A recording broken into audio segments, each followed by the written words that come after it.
નમસ્કાર વિદ્યાર્થી મિત્રો, હું છું આર એમ પટેલ અને તમે જોઈ રહ્યા છો ક્લેવર એકેડમી યુટ્યુબ ચેનલ. તો આજના વિડીયોની અંદર આજે આપણે જોવાના છીએ ધોરણ 12 વિષય English unit number 3 positive thinking and screen exercise most IMP short note છે. બોર્ડની અંદર પૂછાયેલી શોર્ટ નોટ છે.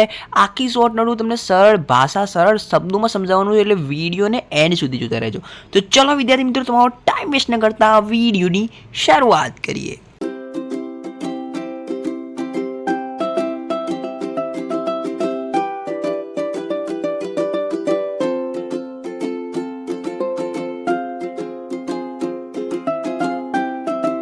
વિદ્યાર્થી મિત્રો, વિડીયોની શરૂઆત કરીએ એના પહેલાં હું તમને કહી દઉં કે આપણી ચેનલ ઉપર તમને શોર્ટ નોટની સિરીઝ ચાલુ કરેલી છે. તમને ખબર છે શોર્ટ નોટ અને ટ્રુ ફોલ્સની, બરાબર છે. હજુ તમે યુનિટ નંબર 1 અને યુનિટ નંબર 2ની શોર્ટ નોટ્સ ના જોયો, જલ્દીથી જાઓ અને જોઈ લો. બંનેમાંથી એક એવી શોર્ટ નોટ આપેલી છે કે ગમે તે પૂછાય એ જ લખવાની. ઓકે, તો મસ્ત short note, most IMP short નોટની સિરીઝ છે. ઓકે, તો લાઇક કરી દો. ઓકે, તમે સારા યુનિટ 1 અને યુનિટ 2 પર સારા વ્યૂઝ આવ્યા આપણા શોર્ટ નોટ્સ ઉપર, એટલે મને એવું લાગ્યું કે યુનિટ 3 પર બી બનાવવું જોઈએ. તો ચલો ચાલુ કરી દઈએ. યુનિટ નંબર 3ની અંદર આ 3 પ્રકારે જો શોર્ટ નોટ પૂછાય છે તો તમારે આ પોઈન્ટ લખવાના રહેશે. ઓકે, કઈ છે? Positive thinking and screen exercise method એક પહેલું છે. The techniques to reduce stress અને exercise to deal with mental stress. તો વિદ્યાર્થી મિત્રો, અહીંયા તમે સ્ક્રીન ઉપર જોઈ શકો, જે બ્લુ અક્ષરમાં જે આ વસ્તુ આપેલું છે એ છે હેડિંગ. આમાંથી કોઈ પણ પૂછાય છે બોર્ડની અંદર કાં તો પરીક્ષાની અંદર, એમાં જવાબ જે છે આ જ લખવાનો છે. ઓકે, આઈ હોપ કે તમે સમજી ગયા હશો. હવે દેખો, અહીંયા જે મેં જે પિંક કલરની અંદર જે અક્ષર લખેલા છે એ છે મેન પોઈન્ટ.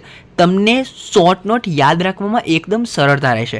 ઓકે, ચલો જોઈ લઈએ. પહેલું છે, much of the stress that people feel does not come from having too much to do, it comes from not finishing what they have started. આવું કોને કીધું છે? ડેવિડ અલેને કીધું છે. તો આવું કીધું છે, બરાબર. તો એનું ગુજરાતી શું થાય? જે કાર્ય શરૂ કર્યું હોય પણ પૂર્ણ ના થાય એટલે સ્ટ્રેસ આવે છે. એટલે દેખો, it comes from not finishing what they have started. જે કાર્ય કર્યું એ પૂરું થયું નથી એટલે શું આવે છે? સ્ટ્રેસ આવે છે, બરાબર. ઓકે, વાત કરીશું બીજું. If you have a problem in concentrating, પછી બીજું છે taking decision or in grasping the easy things, it is clear that you are suffering from mental stress. તો વિદ્યાર્થી મિત્રો, આનું ગુજરાતી એવું થશે, જો તમને ધ્યાન કરવામાં કેન્દ્રિત, પછી ધ્યાન કેન્દ્રિત કરવામાં, બીજું છે નિર્ણય લેવામાં, ટેકિંગ ડિસિઝન એટલે કે નિર્ણય લેવામાં, પછી ત્રીજું છે સરળ વસ્તુઓને સમજવામાં, ગ્રેસ્પિંગ ધ ઇઝી થિંગ્સ એટલે કે સરળ વસ્તુઓ સમજવામાં સમસ્યા હોય તો તે સ્પષ્ટ છે કે તમે માનસિક તણાવથી પીડાઈ રહ્યા છો. ઓકે, તો અહીંયા જે છે મેન્ટલ સ્ટ્રેસ એટલે કે તણાવ, બરોબર. પીડાઈ રહ્યા છો એટલે કે સફરિંગ, બરોબર છે. તો એનું ગુજરાતી આવી રીતે થશે, જો તમને ધ્યાન કેન્દ્રિત કરવામાં, નિર્ણય લેવામાં અથવા સરળ વસ્તુને સમજવામાં સમસ્યા હોય તો તે સ્પષ્ટ છે કે તમે માનસિક તણાવથી પીડાઈ રહ્યા છો. તો કોન્સન્ટ્રેટિંગ, ટેકિંગ ડિસિઝન અને ગ્રેસ્પિંગ ધ ઇઝી, આ 3 પોઈન્ટ મુખ્ય છે. There are main 2 exercise which help us to reduce stress. એટલે કે આ જે તણાવ છે, એટલે કે આ તણાવને દૂર કરવા માટે મુખ્ય 2 એક્સરસાઇઝ છે. કઈ છે? પહેલું, stop over thinking. Firstly, you must stop overthinking. When tasks and pressure start building up, the mind can go into overthinking. So to stop overthinking, તો સ્ટોપ ઓવર થિંકિંગ એટલે કે વધારે તમારે વિચારવાનું બંધ કરવાનું છે. કેવી રીતે કરશો? જ્યારે કાર્યો અને દબાણો વધવા લાગે છે, જ્યારે કાર્યો, પ્રેશર એટલે દબાણો વધવા લાગે છે, જ્યારે કાર્યો અને દબાણો શું વધવા લાગે છે ત્યારે મન વધુ વિચારમાં જઈ શકે છે, બરાબર. માઇન્ડ એટલે કે મન વધુ વિચારમાં જઈ શકે છે, બરોબર. Can go into over thinking એટલે કે જઈ શકે છે, ઇન્ટુ ઓવર થિંકિંગ એટલે વધુ વિચારમાં જઈ શકે છે. ઓકે, પછી આપણે વાત કરીશું I have no expectation and I will deal with whatever happens when it happens. તો આ એવું કહે છે, મને કોઈ અપેક્ષા નથી અને જ્યારે પણ તે થશે ત્યારે હું તેનો સામનો કરીશ. આ મંત્રને તમારે યાદ રાખવાનો છે. તમે આ મંત્ર બોલશો એટલે તમને તમારા મનમાં શાંતિ અનુભવશો. જો આઈ હેવ નો એક્સપેક્ટેશન એટલે કે મને કોઈ અપેક્ષા નથી, and I will deal with whatever happens when it happens એટલે કે આઈ વિલ ડીલ એટલે કે જ્યારે પણ તે થશે ત્યારે હું તેનો સામનો કરીશ. પછી વિદ્યાર્થી મિત્રો વાત કરીશું, ધીસ મંત્ર will help to calm down એટલે કે આ મંત્ર તમને હેલ્પ કરશે શાંત થવામાં. ઓકે, વાત કરીશું આગળ. સેકન્ડ ટેકનિક મેં તમને બે મુખ્ય કીધું હતું. એક આપણે જોયું સ્ટોપ ઓવર થિંકિંગ અને બીજું છે self hypnosis. One method is to sit in a chair. તમારે આની અંદર શું એક ચેરની અંદર બેસી જવાનું છે, તમારી આંખો બંધ કરી દેવાની છે અને કાઉન્ટિંગને સ્ટાર્ટ કરવાનું છે. ક્યાંથી કાઉન્ટિંગ સ્ટાર્ટ કરવાનું? 99થી. 99, 98, 97, 96 ત્યાંથી એક લઈને, અને જ્યારે તમે 0થી પહોંચો છો, અરાઈવ એટલે પહોંચવું, 0 પહોંચો છો ત્યારે તમારે એવું ઇમેજિન કરવાનું છે કે રૂમમાં તમે પ્રવેશી ચૂક્યા છો, તમે રૂમમાં એન્ટર થઈ ચૂક્યા છો. બરોબર, આ વસ્તુ યાદ રાખજો. આ ઇંગ્લિશમાં લખેલી છે, મેં તમને ગુજરાતીમાં કીધું. ઓકે, વાત કરીશું. This method is good for our concentration power.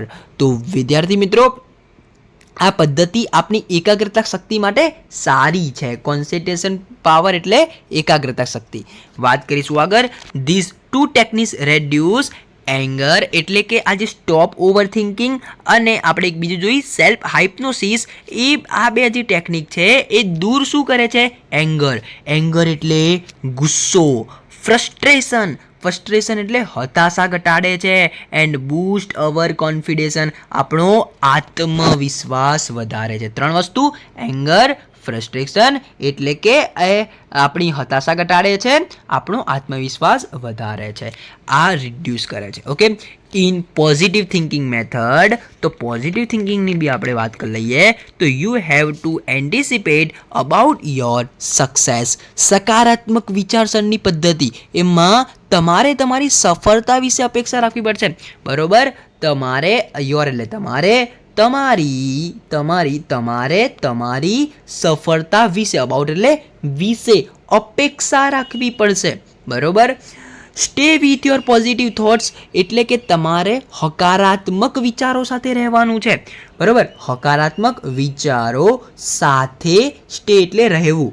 And bring them back into current situation, પછી અને તેમને વર્તમાન પરિસ્થિતિમાં પાછા લાવો, અને તેમને વર્તમાન પરિસ્થિતિમાં પાછા લાવો. બ્રિંગ એટલે લાવો. It રિમૂવ્સ all negative thoughts from your mind. તમારા મનમાંથી નકારાત્મક વિચારો કાઢી નાખો, ડિલીટ કરી નાખો. બરાબર, રિમૂવ કરી નાખો, એવું કહે છે આ મુદ્દો. પછી when life becomes hectic and you can not think clearly, use screen exercise. બરાબર, તો આ શું કહે છે? જ્યારે જીવન વ્યસ્ત બની જાય છે અને તમે સ્પષ્ટ રીતે વિચારી શકતા નથી ત્યારે સ્ક્રીન કસરતનો ઉપયોગ કરો. તો વિદ્યાર્થી મિત્રો, એટલે કે સ્ક્રીન એક્સરસાઇઝનો ઉપયોગ કરો. સ્ક્રીન એક્સરસાઇઝનો ઉપયોગ તમારે ક્યારે કરવાનો છે?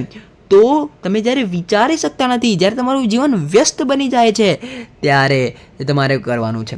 Okay, you can not think hectic. Okay, life એટલે કે તમે વ્યસ્ત બની જાઓ છો. You will get the best solution for your problems. તમને તમારી સમસ્યાઓ માટે બેસ્ટ ઉકેલ મળશે. All this techniques give you mental balance and remove your mental stress. તો આની અંદર તમારે શું આવશે? આ બધી ટેકનિક્સ તમને માનસિક સંતુલન આપે છે. બરોબર, શું આપે છે? માનસિક સંતુલન, અને તમારા માનસિક તણાવને દૂર કરે છે. રિમૂવ યોર મેન્ટલ સ્ટ્રેસ એટલે કે માનસિક તણાવને દૂર કરે છે, અને માનસિક જે માનસિક સંતુલન આપે છે આ બધી ટેકનિક. કઈ ટેકનિક? તો આપણે એક શીખ્યા સેલ્ફ હિપ્નોસિસ. બરોબર, પછી આપણે શીખ્યા સ્ટોપ ઓવર થિંકિંગ. બરોબર, પછી આપણે આ છેલ્લી પોઝિટિવ થિંકિંગ શીખ્યા. તો આ ત્રણ મેથડો આપણને શું કરે છે? માનસિક તણાવને દૂર કરે છે. તો વિદ્યાર્થી મિત્રો, આ શોર્ટ નોટ એકદમ સિમ્પલ ભાષામાં મેં લખેલી છે. તો આ તમે સ્ક્રીનશોટ લઈ શકો છો. એક આ સ્ક્રીનશોટ અને એક આ. પહેલાં આ લઈ લેજો. ઓકે, સરસ રીતે તમે નોટ ડાઉન કરી દેજો. જે મેં ગુજરાતી કીધું એ નોટ ડાઉન કરી દેજો એટલે તમને ખબર પડે. ગુજરાતી મુજબ યાદ રાખશો તો તમને ફટાફટ યાદ રહેશે. અને જે ગુલાબી પોઈન્ટ છે એ તમે ફટાફટ યાદ રાખશો એટલે તમને ફટાફટ યાદ રહી જશે. ઓકે, તો વિદ્યાર્થી મિત્રો, વિડીયો સારો વિડીયો લાઈક કરી દેજો. ચેનલની અંદર નવા ચેનલ સબસ્ક્રાઇબ કરજો. બેલ આઇકનને પ્રેસ કરજો. મળીશું નેક્સ્ટ વિડીયોમાં. ત્યાં સુધી good bye, take care, all the best.